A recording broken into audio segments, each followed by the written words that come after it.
Alors que la conférence internationale sur le climat suit son cours à Sharm el-Sheikh en Égypte, le président Cyril Ramaphosa s'est exprimé sur le financement de la lutte contre le changement climatique.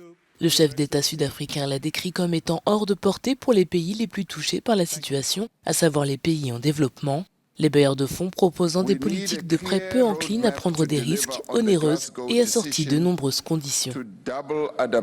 Nous avons besoin d'une feuille de route claire pour respecter la décision de Glasgow de doubler le financement de l'adaptation d'ici 2025. Notre accent doit être mis sur la santé, le bien-être et la sécurité alimentaire et hydrique des personnes les plus vulnérables dans le monde. Nous sommes déjà en train d'augmenter les investissements dans les énergies renouvelables et nous sommes sur le point de retirer un certain nombre de centrales électriques au charbon vieillissantes. Les sommes nécessaires pour que l'Afrique du Sud s'engage dans ce difficile voyage s'élève à près de 90 milliards de dollars. Autre événement marquant de la journée de mardi à la COP27, l'exclusion du législateur pro-gouvernemental égyptien Amer Darwish. Ce dernier a affirmé qu'Alaa Abdel Fattah, le militant emprisonné en grève de l'eau, était détenu pour infraction pénale et non en tant que prisonnier politique.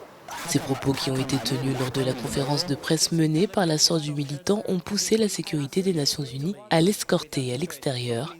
La famille d'Alaa Abdel Fattah, figure clé du soulèvement de 2011 qui a renversé le dirigeant de longue date Hosni Moubarak, craint pour sa vie alors qu'il est passé, après une grève de la faim de 7 mois, à une grève de l'eau dimanche à l'ouverture de la COP27.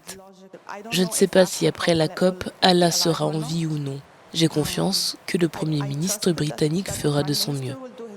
La pression internationale s'est intensifiée mardi après que le responsable des droits de l'homme des Nations Unies, Volker Türk, et le chancelier allemand Olaf Scholz ont demandé la libération d'Alaa Abdel Fattah.